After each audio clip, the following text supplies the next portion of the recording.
Have you ever been in a situation where you're facing false accusations? You feel completely trapped, the odds are just stacked against you, and you're wondering, where's the hope in all this? Well, we're going to dive into a really powerful, ancient story that's going to be our guide for how to stand firm when it feels like everything is falling apart. You know that feeling, right? Cornered. It feels like the walls are closing in, like you're caught in a web of lies. It's a horrible place to be, where your character is getting attacked and your future just feels completely up in the air. Well, let me tell you about someone who faced this on a whole other level. His name was Daniel, and he was the target of what you could call the ultimate setup.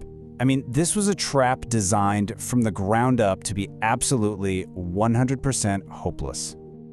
Okay, so let's get into it.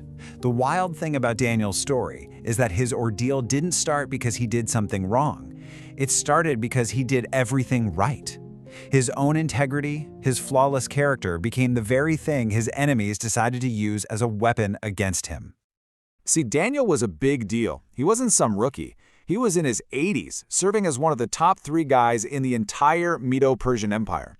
And he was so good, so distinguished, that King Darius was planning to promote him, to put him in charge of the whole shebang. But you know how it goes. That kind of success can make other people really, really jealous. And get this. This quote is from his enemies. After going through his life with a fine-tooth comb, they couldn't find a single thing to pin on him. No corruption, no mistakes, nothing. They literally admitted out loud that the only way they could ever trap him was to make his faith in God illegal. So here's their brilliant, evil plan. They go to the king and just butter him up, stroking his ego with this idea of making him the only one people could pray to for a month. They knew Daniel would never go for that. They created a law specifically designed for him to break. And the punishment, getting thrown into a den of lions. And the king, caught up in all the flattery, he signs it. So the trap is set, the law is signed, sealed, and delivered. It's a done deal. So what does Daniel do? Does he freak out? Does he try to find a loophole? Does he go into hiding? Nope, he did nothing different. His response was just this incredible, calm consistency. He just went up to his room, opened his windows toward Jerusalem like he always did, got on his knees, and prayed. This wasn't some big show of protest. It was just the quiet continuation of a lifelong habit. And that right there shows you the power of routine. When life gets chaotic, those steady habits can be an anchor for your faith. And that's the key phrase, isn't it? Just as he had done before. This wasn't a one-time brave act. It was a lifetime of faithfulness all coming to a head in this single moment. He chose to obey God's law over his own safety. Well, you can probably guess what happened next.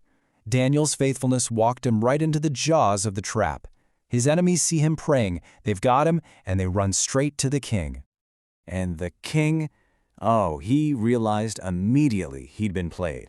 The text says he was greatly distressed. He spent the entire day trying to find a way out of it, some loophole to save his best advisor. But his hands were tied. The law was the law. It couldn't be changed. So the order had to be carried out. As they're bringing Daniel to the lion's den, the heartbroken king says these last words to him. It's almost like a desperate prayer, hoping Daniel's God could do what he, the most powerful man in the kingdom, could not. And then a giant stone was rolled over the entrance to the den.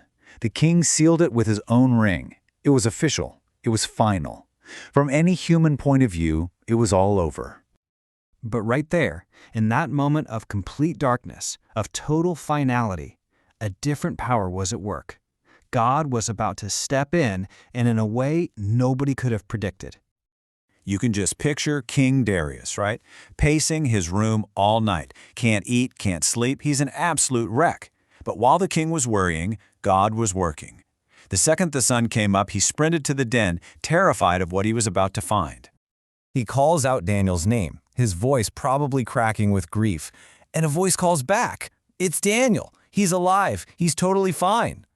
And he explains that God sent an angel to literally shut the mouths of the lions. And listen to the reason he gives, because I was found innocent in his sight. So they pull him out of the den, and there is not a single scratch on him. And the Bible gives us the reason, and this is the absolute heart of the story. It was because he had trusted in his God. His radical trust was met by God's radical protection. But hold on, the story's not over. Because it's not just about rescuing the faithful. It's also about what happens to those who plot against them. Justice is coming. And what happens next is this shocking, immediate reversal of fortune. The very same den that was a place of divine safety for Daniel becomes a place of instant judgment for his accusers.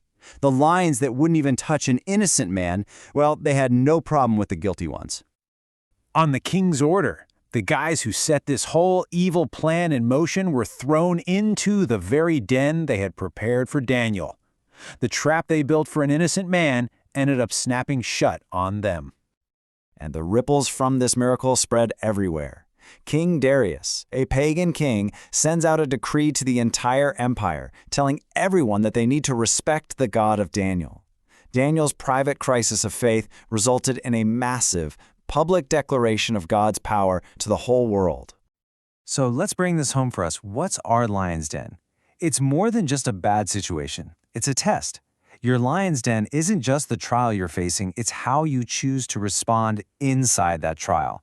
It's that moment you have to decide if you're going to stick to your integrity and trust God, even when it looks like it's going to cost you everything.